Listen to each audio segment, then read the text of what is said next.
saya lanjutkan untuk yang bank syariah atau bank umum berprinsip syariah. Jangan sampai keliru bahwa bank umum itu juga bisa BPR ya yang berprinsip syariah.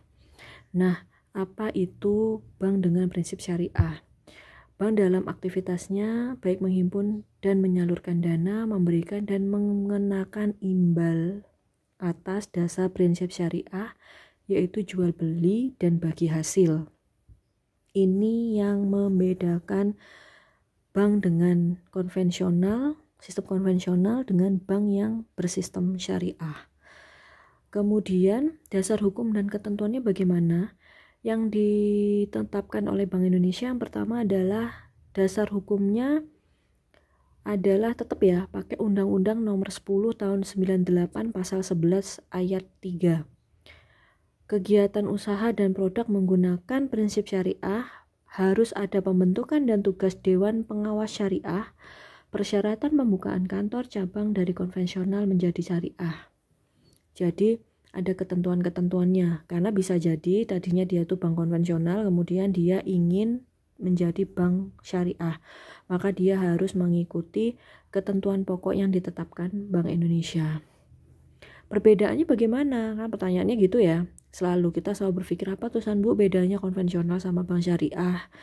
Apa hanya bunga atau bagi hasil kayak gitu kan ya. Nah, yang pertama perbedaan falsafah.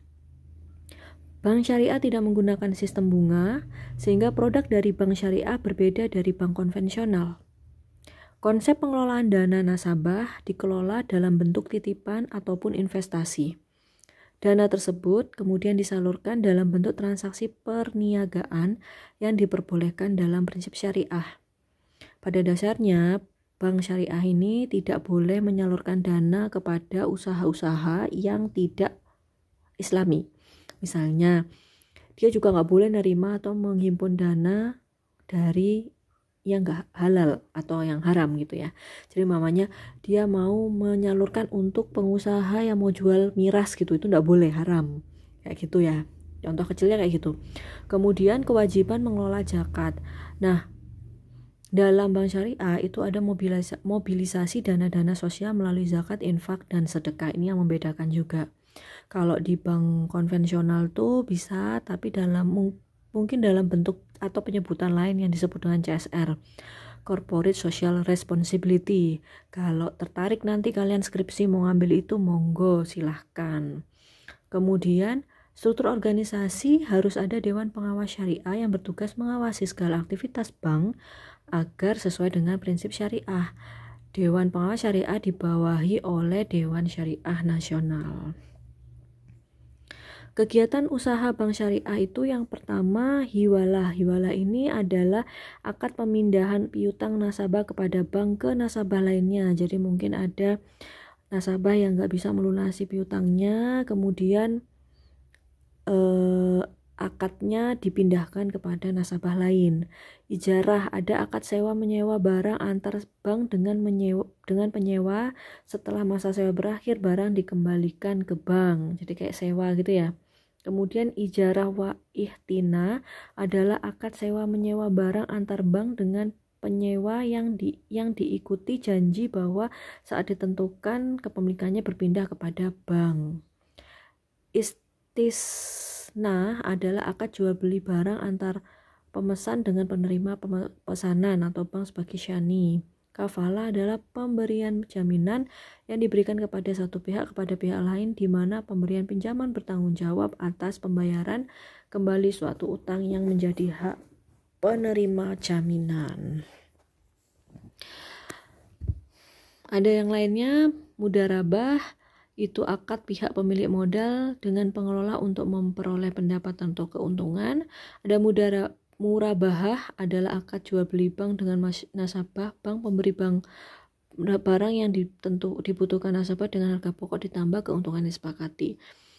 Biasanya kalau di bank syariah itu konsepnya adalah keterbukaan ya. Jadi kalau seandainya saya akan jual beli sama bank karena saya nggak bisa katakanlah beli rumah katakanlah, kalau itu dihitung harga pokoknya itu sekian 100 juta katakanlah, terus sepakat mereka saya ambil keuntungan, bank ambil keuntungan 10 juta ya gitu, jadi 110 juta ya kalau kamu beli dengan utang di bank, kemudian disepakati kayak gitu. Musyarakah akad kerjasama ventura bersama antara dua pihak lebih untuk membiayai suatu jenis usaha yang halal dan produktif. Ada qard, akad pinjaman dari bank kepada pihak tertentu yang wajib dikembalikan dengan jumlah yang sama sesuai pinjaman. Bank dapat meminta jaminan atas pinjaman tersebut. Al-qard ul-hasan, akad pinjaman dari bank kepada pihak tertentu untuk tujuan sosial yang wajib dikembalikan dengan jumlah yang sama sesuai pinjaman. Jadi kalau masing-masing produk ini atau masing-masing kegiatan usaha ini berbeda-beda, tapi biasanya yang paling sering ada dalam bank syariah itu yang sering dipakai itu yang mudharabah, murabahah, dan musyarakah ini. Kemudian ada juga al-ran, ada salam, sarf, wakalah, urj, dan wadiyah. Bisa dibaca sendiri-sendiri ya untuk kegiatan usaha lainnya. Kemudian ada produk bank syariah, yaitu yang pertama ada giro syariah dengan akad wadiyah atau mudharabah. Kemudian ada tabungan syariah. Penarikan hanya dapat dilakukan menurut syarat tertentu yang disepakati. Deposito syariah, akad yang digunakan adalah mudharabah. Nah, badan hukum dan pendiriannya bagaimana? Badan hukum yang pertama bisa berupa PT, bisa berupa koperasi, dan bisa perusahaan daerah.